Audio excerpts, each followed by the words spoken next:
Good evening, everybody, or good afternoon, actually. So I wanted to talk to you guys about some written material, some books and literature about Bigfoot and other subjects that I've been reading about and studying over the years. And I'm going to give you guys a few examples. But first off, there's a lot of stuff online. There's a ton of stuff on websites, blogs, a lot on YouTube, where you guys get a lot of your information from me. A lot of podcasts like Sasquatch Chronicles, The Confessionals. There's a lot of good stuff online, and the great beauty about podcast and even YouTube, depending on how you're watching it, is you can do other things. You can cook dinner while the video's playing. You're at work, you can listen to podcasts and type and do other things. You can go for a walk, you can jog. It's very hard to do that with an actual written book. But me personally, downtime at night, which is kind of rare sometimes, but it's nice to unwind, not look at a little screen, not get that blue light, not get that headache, and actually look at a real book. Or sometimes when I'm in the mountains with no cell phone reception or on a plane or whatever, sometimes it's just nice to read an actual book or a magazine or something else. And I wanted to go over a few things. Now, they're not all related to Sasquatch or other cryptozoological creatures. Some of them are, but I think that they all have pertaining to this, and I think you can learn some lessons from it. So one of the very first books I got here is Dr. Jeff Meldrum, is Sasquatch Where Legend Meets Science. This was actually a documentary a few years ago, and it's a great book, lots of illustrations. If you're into not the woo, but you're into the very scientific form of it, of analyzation of track cast, of different apes that have been found over the years and their locomotions and how they pertain to Sasquatch, from vocalizations, Patterson-Gimlin film, all that kind of good stuff. This is a very good book to start, especially if you're somebody who's just getting into this. Maybe you've watched a few videos. Maybe you had a weird experience in the woods and you're like, I'm fascinated. I want to know more about Bigfoot.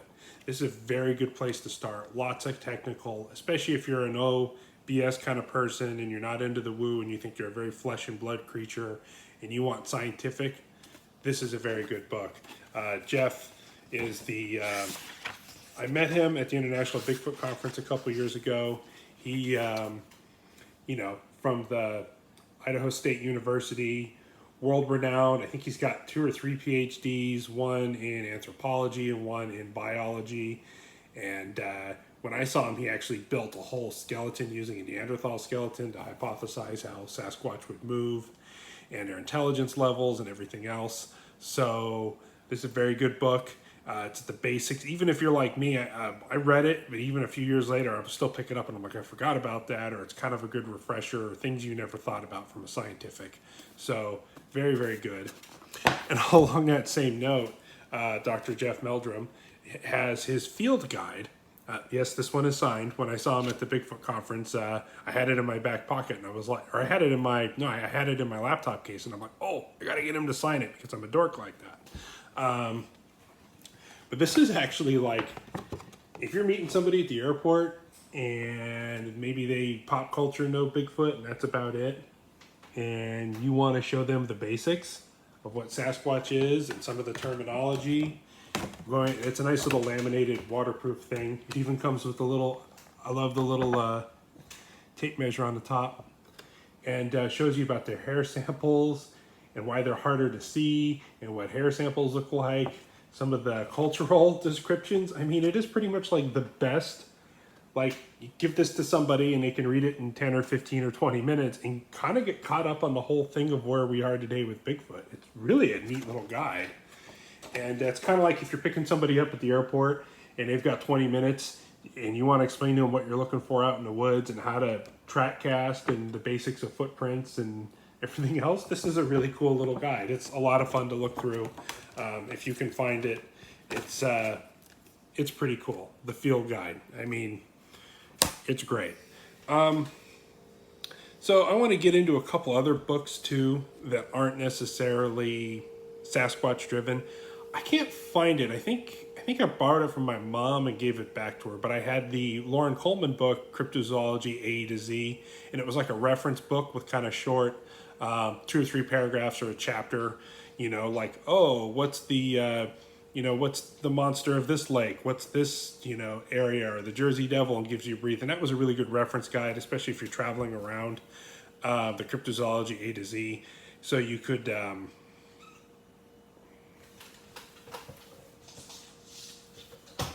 you wanted to be on camera. Say hi, kitty. Say hi, Thumb. Yes. Little Trevor's cat. Anyway, sorry. Got interrupted there. Yeah, so the Cryptozoology A to B, that's a good book. I couldn't find it, otherwise I'd be showing you that one. But that's kind of a fun book, especially if you travel a lot and you kind of want to know if something's in the area. So I have family members that live in Alaska, and they keep bugging me to go hunting with them. And they've given me a couple books that I've read through. North into Wolf Country, Hunting in Alaska.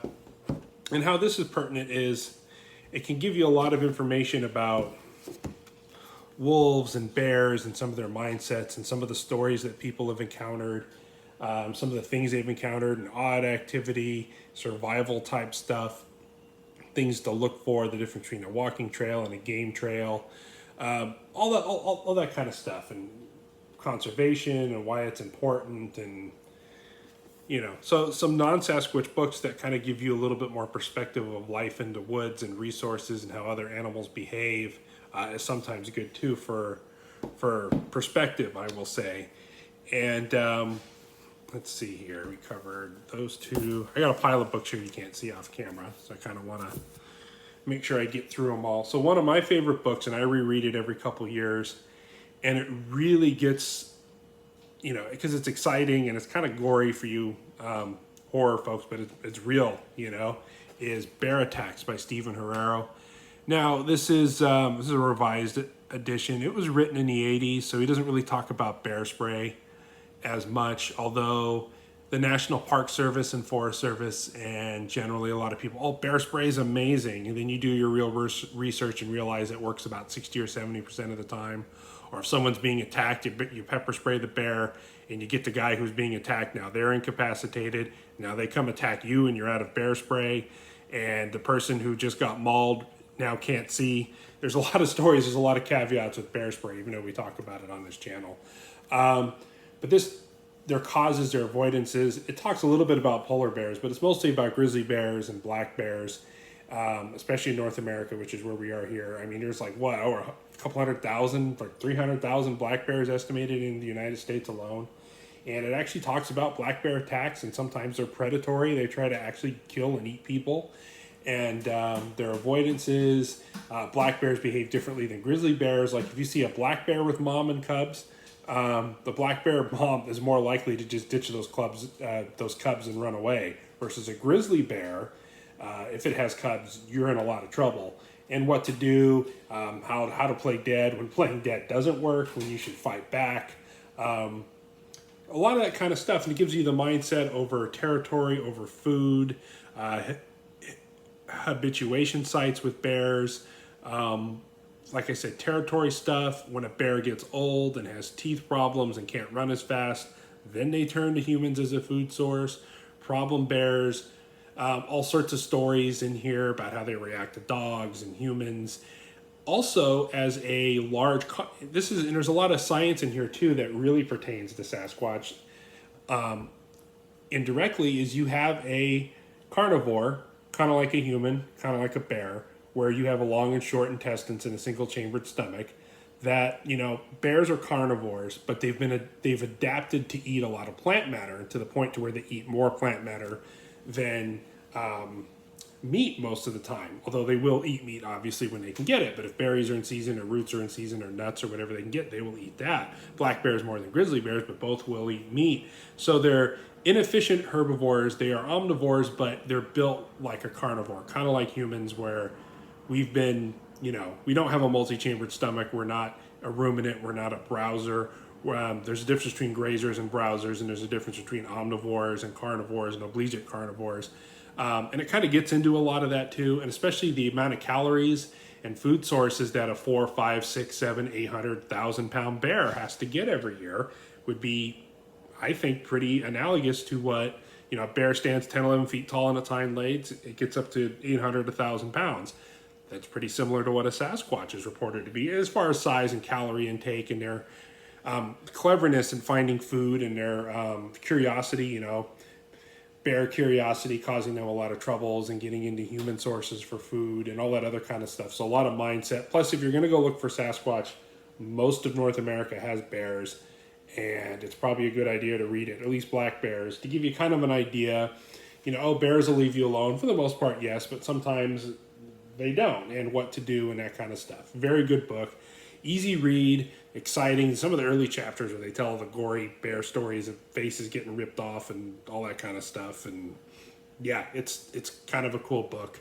It does have some illustrations in it and some pictures and demonstrations and other things in there. It's a little dated, like I said, but still, it's kind of the standard of, you can do everything you can to avoid a bear and make noises and stay on tracks and stay upwind of them so they smell you and all that other kind of stuff. And sometimes it doesn't matter. Bears still attack. I love the cover, though. That's a big boy. It kind of gets you into perspective.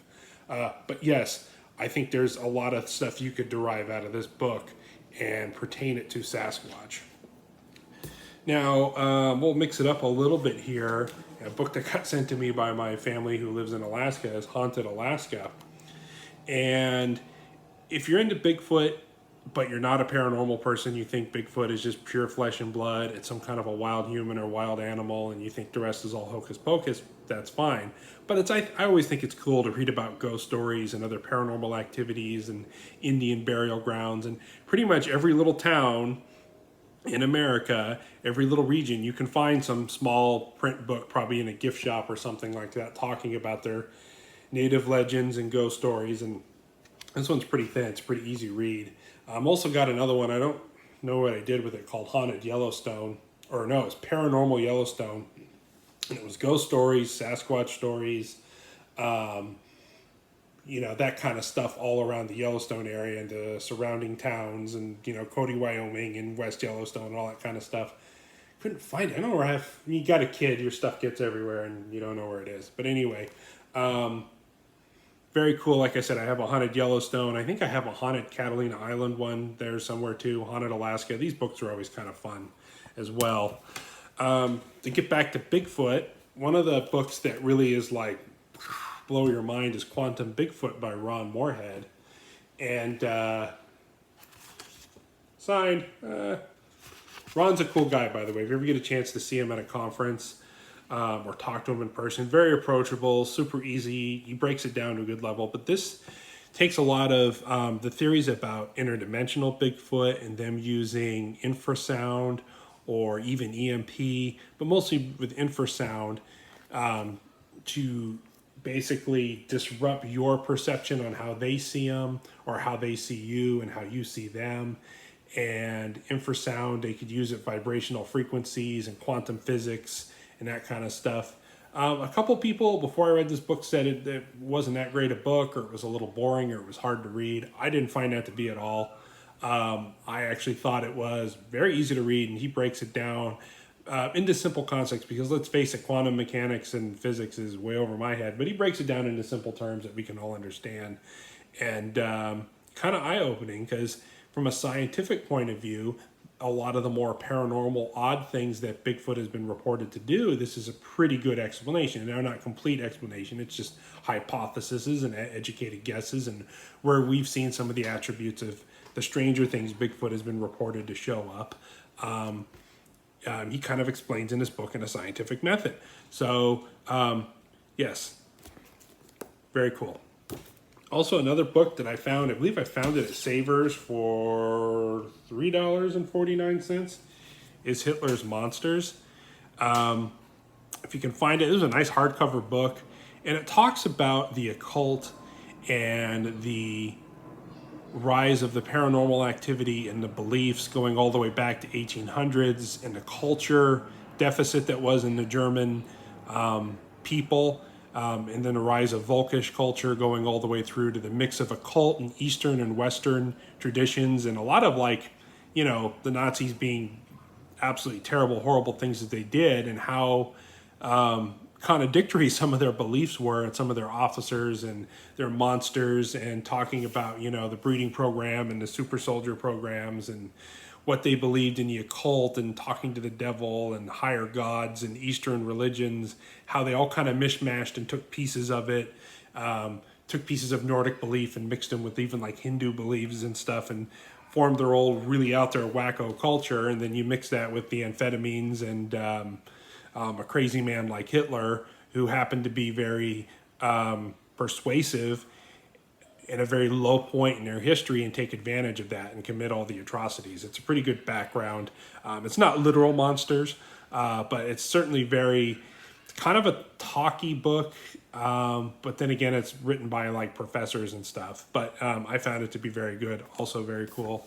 So like I said, the other two I didn't picture was, I don't have on me, was Haunted Yellowstone, which I'm going to try to find here somewhere because now it's bugging me, and Cryptozoology A to Z.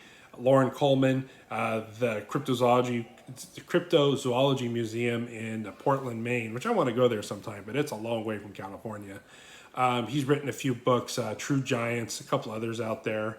And finally, one of my daughter's absolute favorite books, and a good way to introduce kids to what, at very least, a concept of a Bigfoot is. She's almost 3, and she sees this sign behind me, and she's like, "That's Bigfoot." Is this really cute little book, Back to School Bigfoot. And it's actually written pretty clever. The problems it would be if you were a teenage Bigfoot going back to school, and how hard life would be, getting a haircut, all that kind of stuff. There's one section in here I thought was actually, what if the school bus driver doesn't see me? Yeah, that's kind of funny. They kind of poke fun at the whole Bigfoot phenomenon in here too. What if I can't stand still, or my class pictures turn out blurry again? I thought that was pretty funny.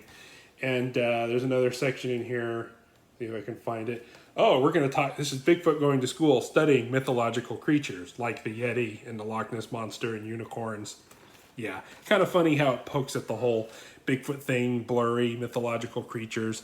So that's just a few books out there I wanted to share with you guys. Some of the stuff I've been reading. I don't read that many print books. I just don't have time for it. I do listen to a lot. I do read a lot online. Because like I said, the advantage of a podcast is you can do it while you're doing other things, versus you got to kind of sit and read, more or less. But in those dog's days of summer, if you're looking for something to do, here's some recommendations. No, I don't know if you can find them all at Amazon. But yeah, that's just kind of some of the stuff that I recommend people getting into this as well. Thank you very much. If you like what you see, hit the subscribe button and ring that notification bell. And stay safe in the woods, folks.